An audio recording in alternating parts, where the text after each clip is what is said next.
Imagine you're standing in the middle of nowhere, with no one around you, just dust, heat, and a challenge waiting for you. No cheering crowd, no one around to help, just you and your true self. What would you do? This isn't a story about superheroes with superpowers or epic battles like in the movies. This is a story about an ordinary person, but one with an extraordinary power that no one can see with the naked eye. There are no fists thrown.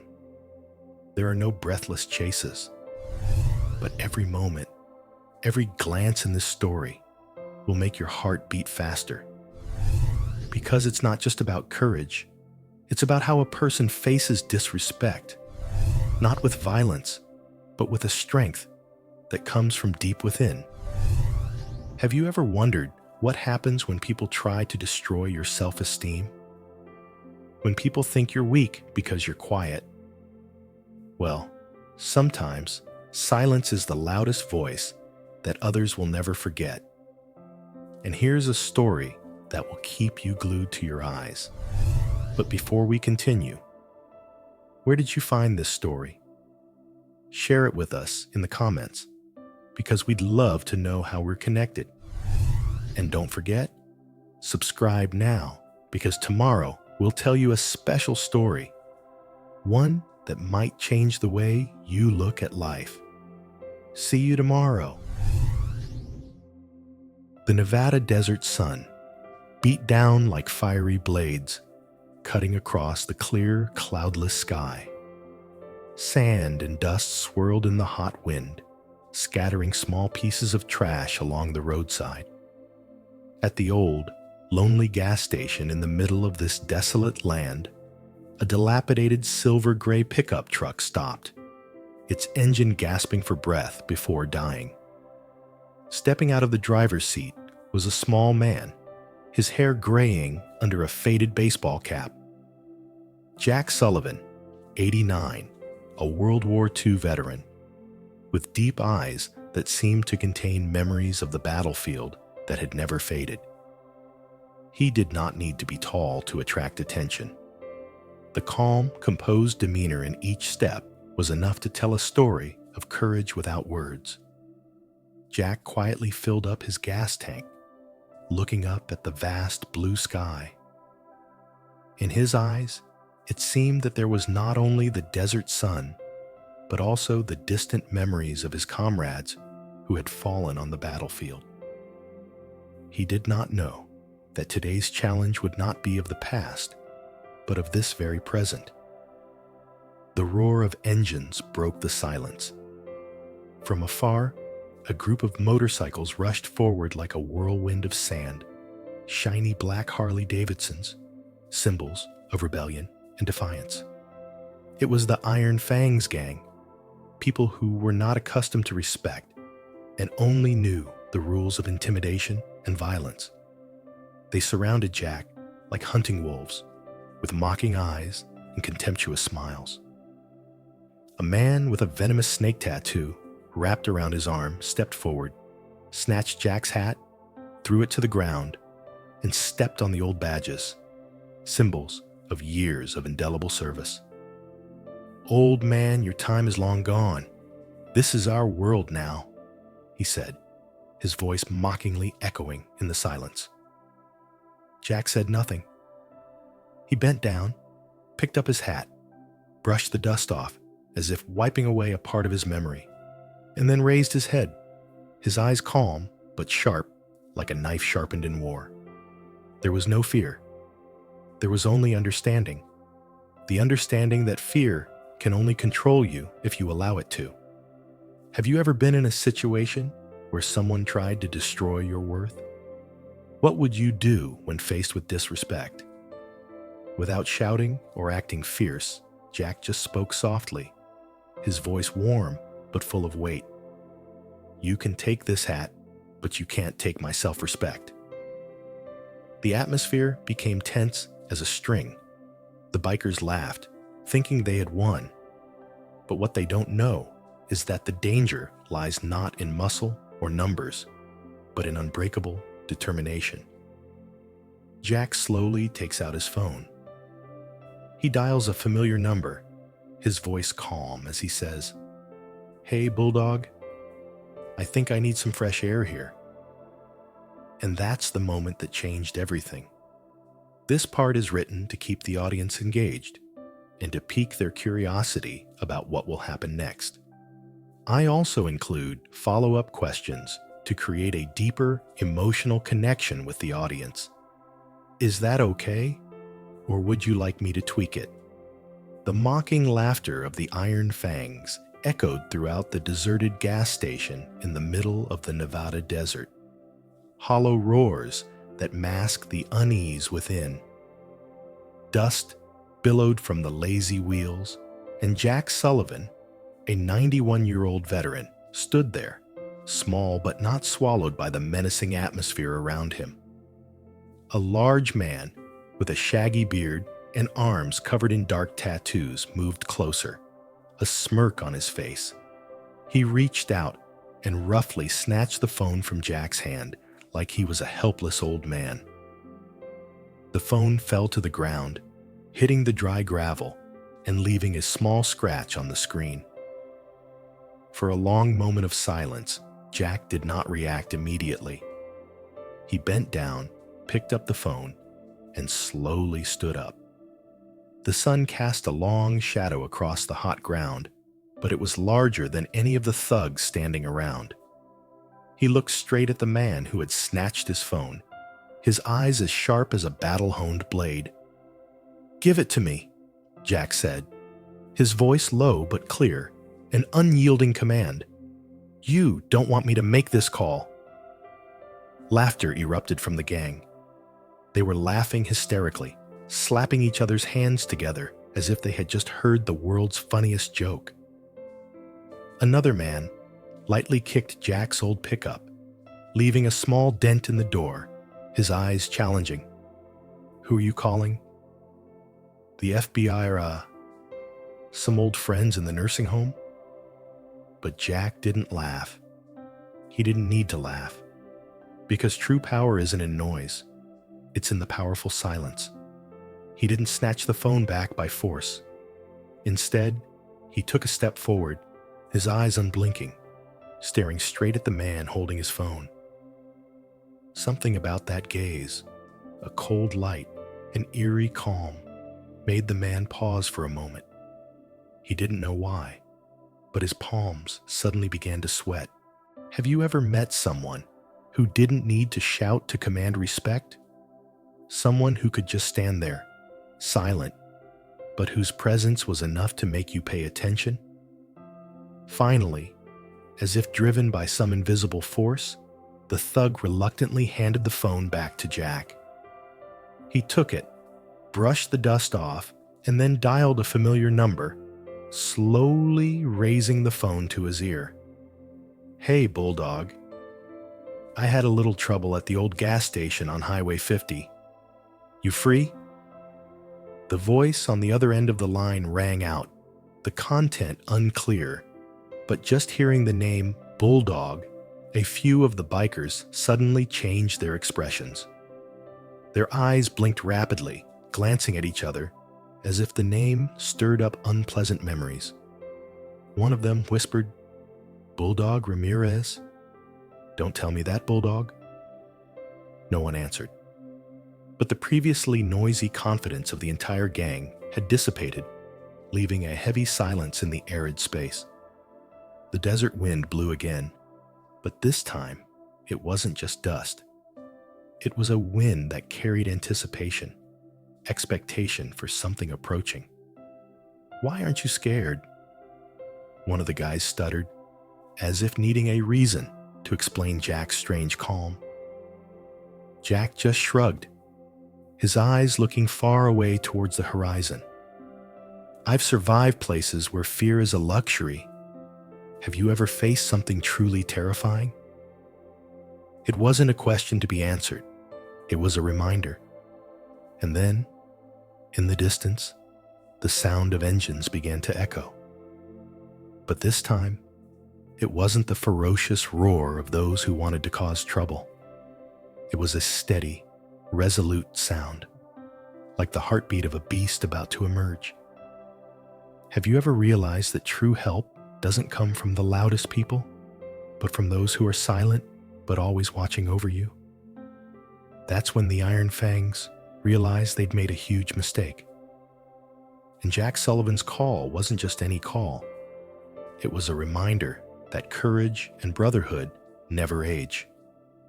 This part keeps the tempo tense, intersperses questions for the audience to reflect on themselves, and prepares for the climax in the next part.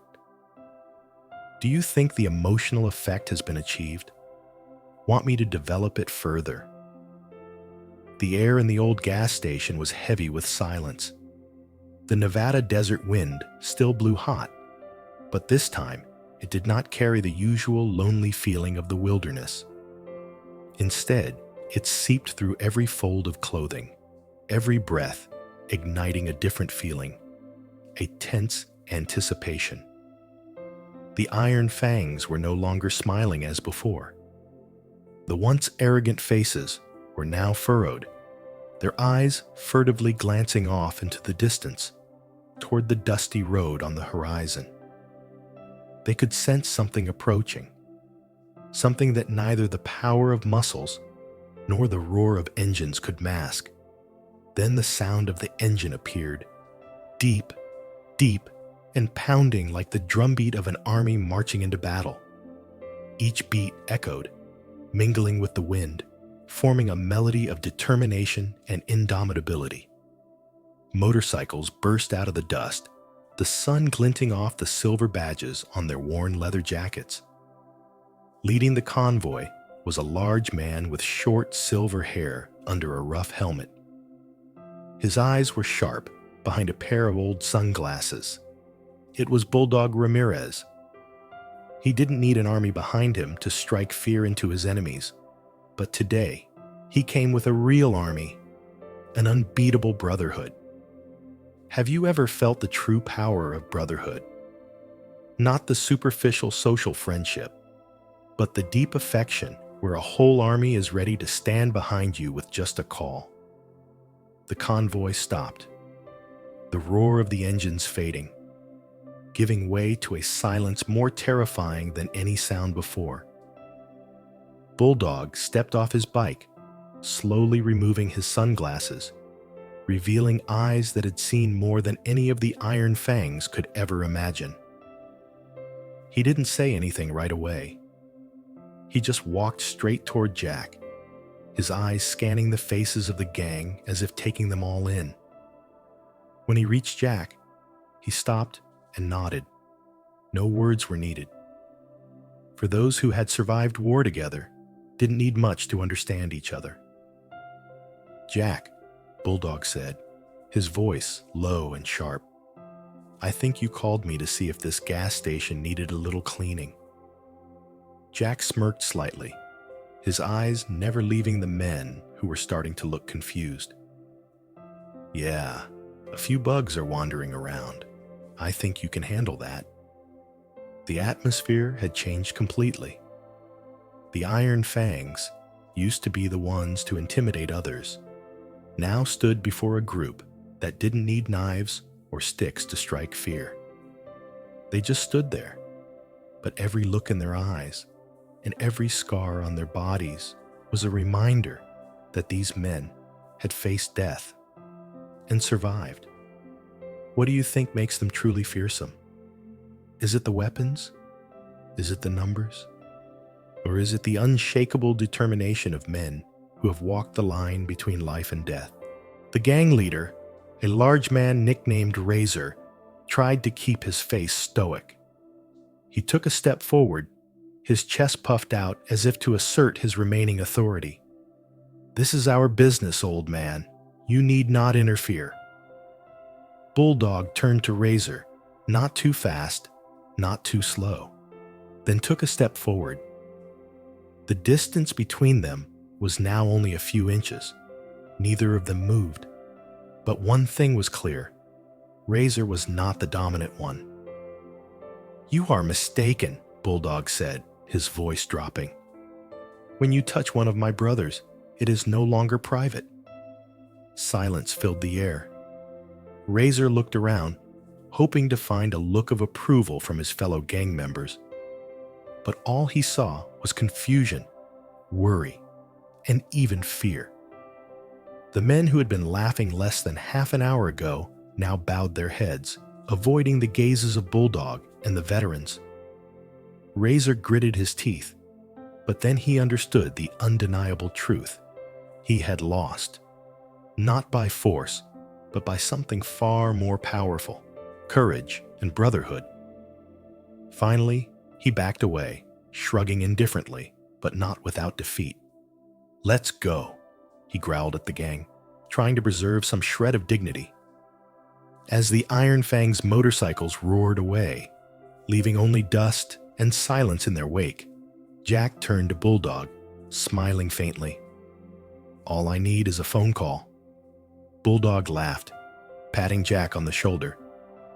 "And all I need is a reason." They sat back by the gas station, the sun fading as the day wore on. No need to say too much.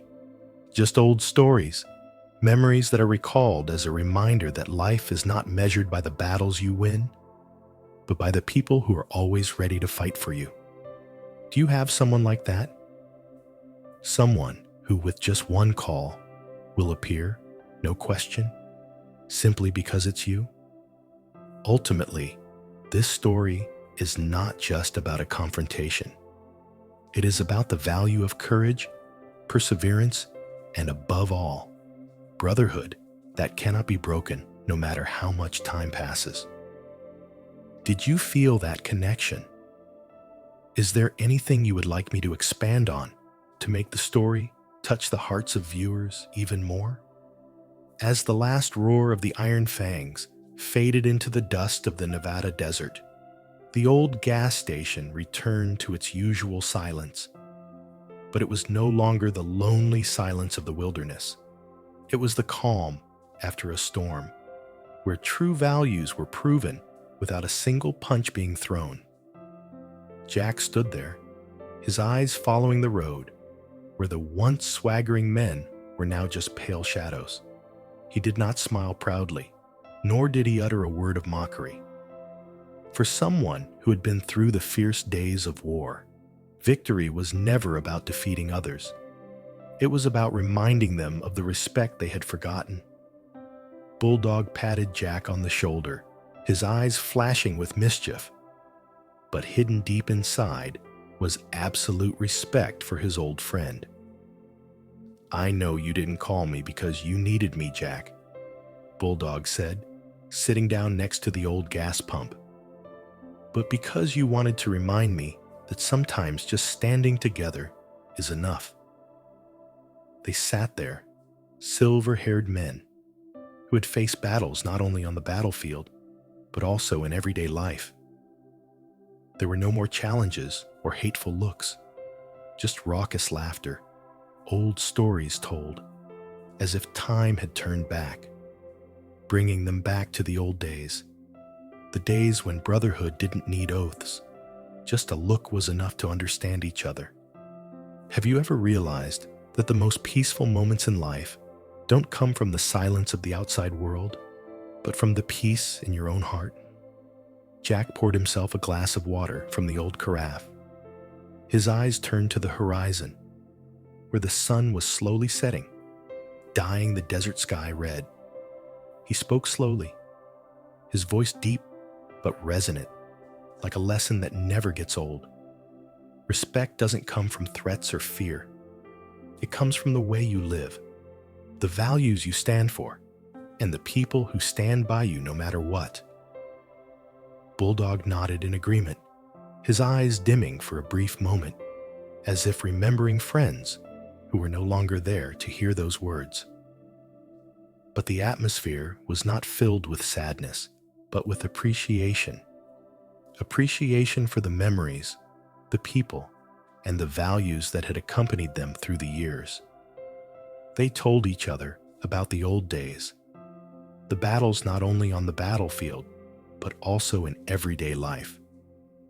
The fight to maintain self-respect, to protect what is right, and to remind the next generation that strength lies not in muscle or power, but in a heart that loves and respects. Do you have someone in your life who, just thinking about them, makes you feel stronger? Someone who reminds you of who you are, even when the world tries to make you forget? As the sun sets, the last light of day fading into darkness, Jack stands up, brushing the dust off his clothes. He turns around, a small smile on his face. Come on, old men. We have many stories to tell, but I think I've just added one to the list. Laughter rings out again, not from the scoffers, but from those who have understood that life is not about what you achieve, but who you have by your side when you need it. And what about you? Who do you call when you need not a hero to save you, but a friend to remind you that you are never alone? The story ends there, but its lesson resonates. Respect is not something you demand. It's something you build, day by day, by the way you live, by the values you hold, and by the way you treat the people around you. Life isn't always about loud battles, and courage doesn't have to be about brawn or brawn. Sometimes, true strength comes from the quiet, from holding your values when no one is watching, and from deep relationships that time can't erase. The story of Jack and his friends is more than just a confrontation at an old gas station in the Nevada desert. It's a reminder that respect isn't something you can force. It's something you earn by the way you live and the things you stand for. Have you ever wondered, who would you call when the world turns its back on you? Who is the person who doesn't need a reason to stand by you just because it's you? If you're thinking of someone right now, give them a shout out, because they're the bulldog in your life. We appreciate you for listening until the very end. If this story touches your heart, please like to spread this positive message, share, so that someone out there can find the empathy they need. And how would you rate this story from 0 to 10? Leave your opinion in the comments, because we would love to hear your honest feelings. Don't forget, there are more meaningful, emotional, and inspiring stories waiting for you to discover in the next videos. Are you ready to hear the next story that will make you think and feel even deeper? Click on the next video, waiting for you right on the screen. You don't want to miss it.